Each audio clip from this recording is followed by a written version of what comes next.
Good afternoon, guys. Welcome to On Blast with MG. Today we're going to do a little review and talk about Coleman stove. A pretty old stove, as it turns out. I purchased this stove at a local thrift store for $20. Got pretty lucky because I looked online later and couldn't find any for sale for less than $100. So purchased it, hoped it worked, and sure enough, it works just fine. In fact, it works better than probably most of the stoves I've used in the past. Propane, kerosene, whatnot. It just really works. It's a 413G model, and it is stamped 770, which means that it was built in July of 1970, which also happens to be the month of my birthday, which is kind of nice.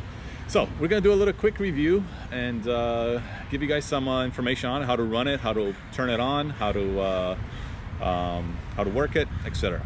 So as you can see, first of all, it comes in a nice little package, briefcase, I guess you would say. It's got a little briefcase handle here and a little latch that opens it up. Really nice and easy to carry. Yeah, this is not the kind of stove that you're going to take on backpacking because it does weigh quite a bit. I would say it probably weighs at least 10 pounds, something around there. I'm sure you guys will correct me, but it does, you know, it's not going to fit neatly in a backpack, and it's not going to make for a very good carrying to go, you know, to go backpacking. So anyways, let's get to it. You could open it by just unlatching this latch right here. Pretty simple. Top comes up. You got the wind protectors that come out here. Really nice and neat. They fit right inside the there's a hole on the side of it. Let's get the other one going. The other thing, it's made of metal, all of it. There's not one piece of plastic on here that I could find, which probably is a lot of the reason that it was made in 1970 and it still works just like brand new. I'm so impressed with these things. So it gives you actual instructions on it, on how to turn it on and how to work it, but I found it easier to just go on YouTube and take a look at some videos because it is a little bit confusing. Now, as I was saying earlier, one way you could find out how these stoves, or when these stoves were made, there's a little stamp at the bottom of these little latches for the fuel can that in this case, actually no, I was wrong. It's not made in 1970. It's stamped 967, which is the month and the year. So 9 and of 67. That's when this particular stove was made. So it's actually a lot older than I initially thought. So this is the fuel container. It takes dual fuel, so you could put in here. I've heard some people, you know, you could put unleaded gas in here and it'll run just fine. But don't take my word on it. Look that up yourself. Some of them don't allow you to do that. I have not used unleaded fuel yet. I may try to, unless one of you guys tells me not to. But right now I have the Coleman fuel in here. Camp fuel, which also has some additional properties. It lasts longer, it prevents corrosion, it's just overall better to burn that. But you could buy one of those on Amazon for pretty cheap, you know, under 10 bucks for half a gallon, and it will last you a long time. What you do is you open up this little valve right here. It's kind of like a car fill port, and you fill it up with the fuel, and then you make sure you close it nice and tight, and that's good. So we have a little fuel in there right now. We're gonna run it for you guys so you can see how it runs. On the right side, it's got a little valve and a little piston that you push up and down. This also comes out, and there is, on the end of this piston, there is a valve that needs to be oiled on a regular basis. so that it can create the pressure inside of the cylinder. The way you take that out, there's a little clamp right here. You unclamp it, you take this out, and then what I used is a little bit of synthetic motor oil and kind of rubbed it around the sealing valve, and so it doesn't get dried out. It's something that's recommended to do on a regular basis to keep that little piece moist, so that it has good contact with the sides and creates good pressure inside. You could put it back on there, and there you go. So let's get this thing going. It's got two burners, as you can see. It's got a left and a right burner. I tend to use mainly the right one, but there is a second burner that you can turn on by releasing this valve right here on the left side of the unit. You turn it counterclockwise and it will open up a valve inside and allow the pressurized gas to flow to the second burner, and thus you can ignite it. When you're done with that second burner, you just go clockwise on the on this valve and close it up, and this will turn off. Now, to note, you are going to, after you turn off the stove, you're going to still see flame on this on the burner, so you just got to let that burn out. Sometimes it takes a couple of minutes for it to go out, so just let it burn out so that you could get all the residual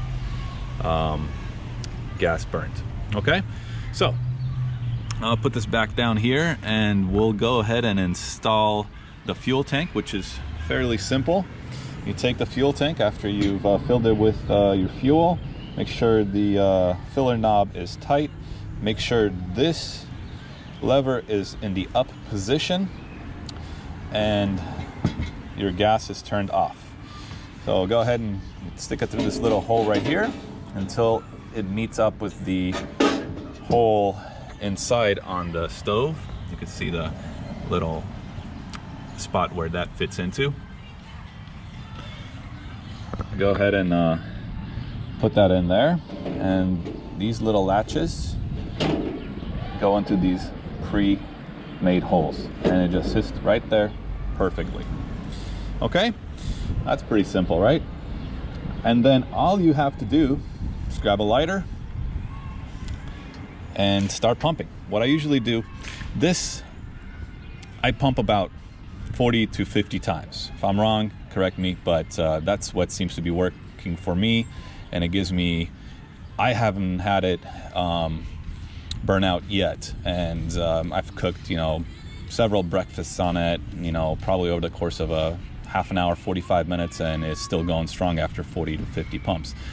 In fact, when I release the pressure, I could still, hear quite a lot of pressure being released.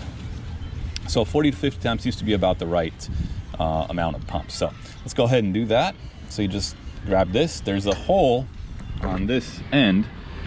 As you can see, this little hole right here. You want to cover that with your index finger. All right, and then pump.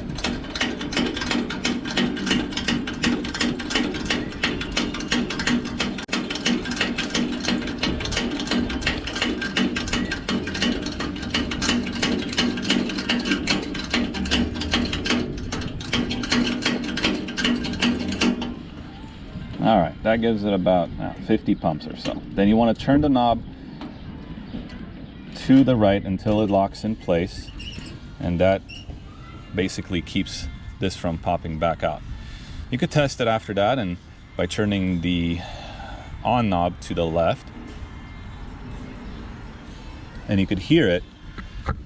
You could hear the hissing. You could hear that pressurized gas being released when you turn the knob. So I'm going to turn it back there, and then we're going to go ahead and turn this on for you guys and see how it runs. All right, so this grate lifts right up, and you could just keep it right there. Turn your on valve right here to the left. You'll hear the gas escaping. I'll try to go to a little bit till you hear a pretty good amount. Boom, there you go. All right, you make sure you have your valve turned to the up position as instructed in the manual, and that will allow some of the excess fuel in there to burn off. So you leave that on for a few minutes until some of the yellow flame burns off, and then you could flip this down and have a nice clean blue flame that you could adjust to different levels. Okay, so we'll let this burn off for a second, and then we'll turn this down and let it burn, and then we'll light up the second burner. All right, as you can see, the yellow flame is mostly gone, so I'm gonna turn this down,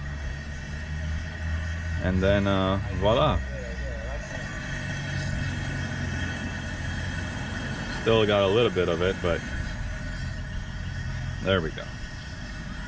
That's nice and warm, and it's got a nice blue flame. All right, now we're gonna go on the other side, on the left side. We're going to turn the valve to the left. Okay, and then we're going to light the second burner. Voila! And you can adjust the flame just a little bit. I know it's hard to see, but we got a nice, yep, we got a nice little flame going on there. And there you go. 2-burner Coleman stove. Works as new, even though it's wow, it's older than I am. I was born in 1977, so it's over 46 years old. Still works like the first day you got it. All right, guys, let me know if you have any questions in the comment section, and please subscribe if you like the video, and we'll see you next time. And keep an eye out. You never know what you find at a local thrift store. There's some good deals out there. All right, till next time.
I'll